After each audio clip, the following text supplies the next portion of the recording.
Yan, sarado ng opisina. Samahan nyo ako guys, mag-Facebook Live tayo ng isang beses para naman sa kliyente natin to. Specific na kliyente. Wala pa si na kuya na yung cleaners namin. So, sa akin yung susi ng building. So, mag-Facebook Live tayo para sa kliyente ko na si Alyssa. So, Alyssa and her mom contacted me for a few weeks ago. They're looking to get a vehicle for Alyssa, to get her pre-approved for a car na she wants. So I was working on that for the past few days, and I did get her pre-approved.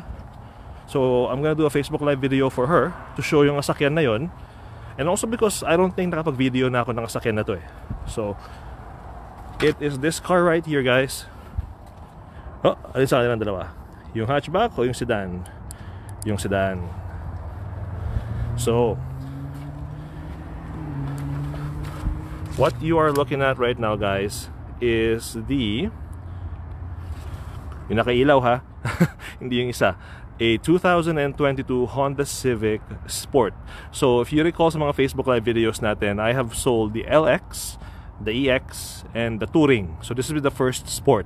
So it's good kasi at least now madadagdag ko yung video na to sa aking video library. So if you've ever been curious, ano yung mga features and benefits ng Honda Civic Sport, ano yung pinagkaiba niya sa ibang trim levels, this is the video for you. So let's first and foremost, just like all Honda Civics for 2022, built-in a remote starter sa lahat ng trim levels. So we're gonna do that with this one.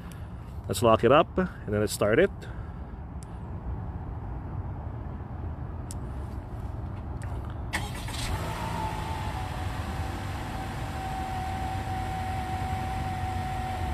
Yan, so may remote starter, built-in na siya. So what you're looking at here is our, I guess the third out of 4 trim levels, no? So we start off with the LX, which is the base model. The EX, which is sort of like the mid-trim. The Sport is also considered mid-trim, no?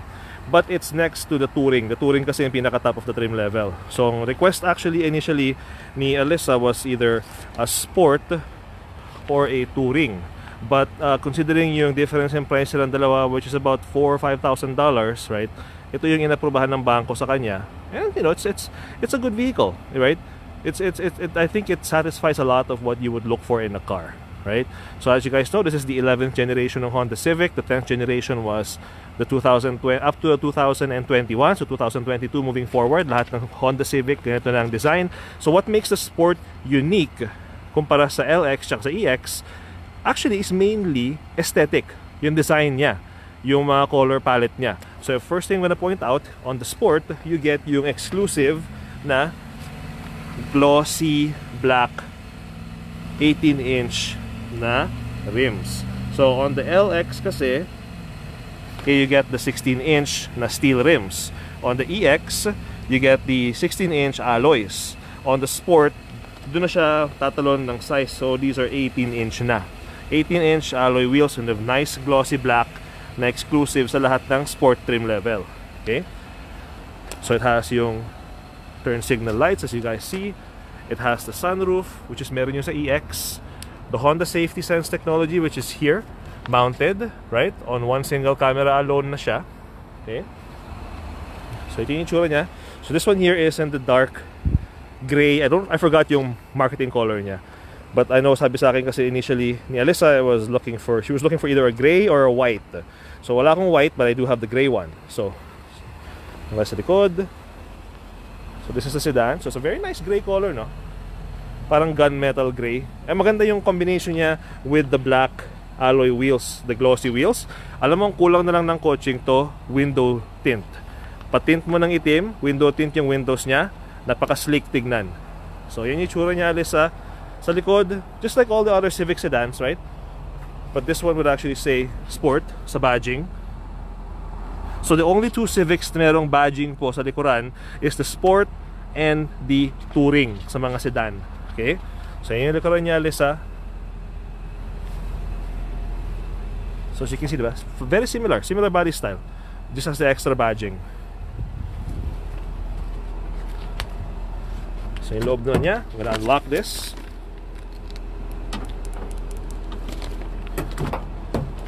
So on the Sport as well is where you can get yung interior na black na ganito. So you get the leather trim sa gilid, and then yung gitna is cloth. So on the Touring, it's pure leather. Sa LX tsaka sa EX is cloth. On the Sport, you have the, ang tawag dito, black combi. Combi for combination ng leather on the side and then cloth sa gitna. So yun yung itsura niya. So if you want this kind of interior, you have to go with the Sport trim level. Okay?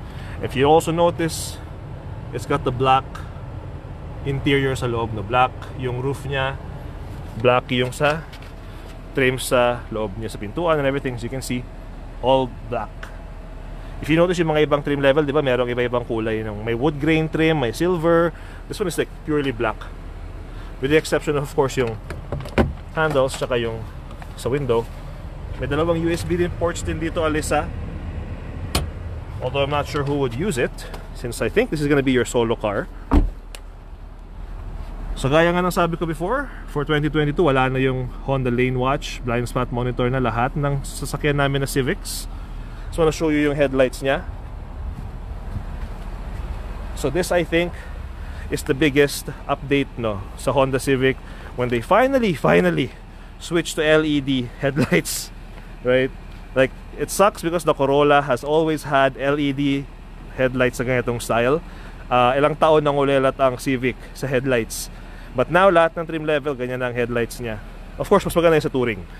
But this is a Sport trim.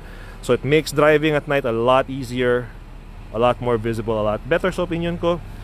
And since it is the mid-trim Sport, it has the fog lamps right there. So pasok naman tayo sa loob. So ito yung looban niya. So as you can see, mano-mano pa rin yung upuan. So you only get the power seats on the Civic sa Touring, okay? So if you're wondering anong trim level yung may power seats, Touring lang. LX, EX, tsaka Sport, manual yung adjustment ng upuan. So same thing ha, combi seats, so black leather here. And then yung cloth sa gitna.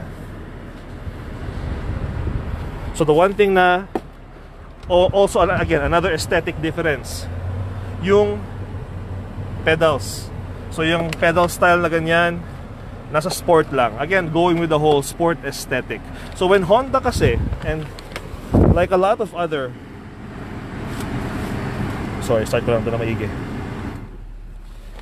And all the other manufacturers use the Sport sa kanilang marketing.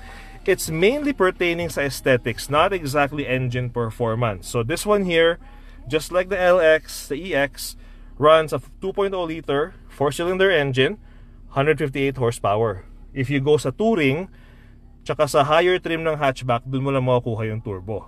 So, yun yung interior niya, Alyssa. Do na point out ka, sabi ko nga kanina, it does have a sunroof. So yan siya. So the one thing that Alyssa's mom asked me was, ito bang Sport ay merong heated steering wheel? And again, finally, after so many years, naglagay na ang Honda ng heated steering wheel sa mga Civic nila. So on the EX and the Sport and the Touring, you get the heated steering wheel na. So yun yung itsura niya. And one final thing to point out, with the Sport trim level is where you get the paddle shifters. I believe the Touring has the paddle shifters as well. But on the Sport, yan yung parang main thing na meron siya. Nawala yung LX tsaka yung EX, the whole Sport mode, because of the paddle shifters here. So yan siya. Completely digital na yung display natin dito. 6 kilometers, brand new. Ito yung unit na nasa harapan ng dealership eh. Parang display unit ito. So yan siya. So yung backup camera, Alyssa. So yan siya. So it's push button start. It has dual zone climate control. Okay, heated seats for both driver and passenger. You got your different drive modes there. So yan siya, no? Oops. So we can zoom it in. Econ, normal, Sport mode. So yeah. If you guys notice, a lot ng Civic na nabenta natin, from the LX all the way to the Touring, no, pare-parehas na yung itsura ng kanilang interior. This whole honeycomb grill design sa loob, Very simple na yung dito niya. And then of course this one here, it's a bit bigger I believe in this place sa Touring. I don't have the exact numbers on me, but on the Sport, that's what it looks like.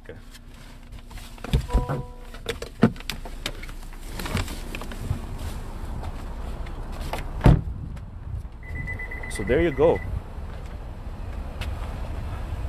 So Alyssa and Mom, who I have been working with for the past few weeks.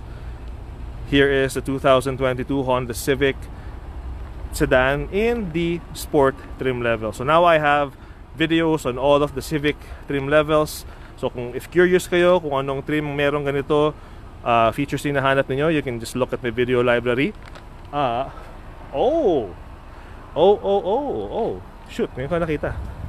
So, I guess I spoke too soon. Alyssa, we have a white. Because your mom messaged me kanina, and she mentioned that you were leaning more towards the white. So I do have a white Sport. I do have to double check if this one is pre-sold. But Alyssa, I know kasi your mom told me that you were considering either the gray or the white. I didn't think I had the white one, but there is one here. So it's in the Blizzard Pearl White. So yun yung itsura niya, Alyssa. Same exact features as the gray one, but I have the white one available. Oh no, my bad. Sorry, my mistake. This is the hatchback. This is the hatchback. So Alyssa, if you want to go with the hatchback, I have a white one, the hatchback in the white, but this is the hatchback, so it's going to be more expensive compared to the sedan. And I believe what trim is this? It's also Sport, so walang Touring. So if ever may naghahanap dyan ng Honda Civic na hatchback, we have a Sport trim here in white. Or if Alyssa wants to increase yung kanyang budget and jump up to the hatchback, I have an available one here. So this one here, the hatchback na Sport, and the Touring version ng hatchback has the turbo. The only one na walang turbo, I believe, is the hatchback na LX. So there you go. So balik tayo sa ating initial focus ng video. My mistake, guys. Tao lang. Kamali rin tayo. So that was the Civic hatchback, and this is the Civic sedan in the Sport trim level. Alyssa, let me know which is which, alin ang kukunin mo, and we'll get you driving.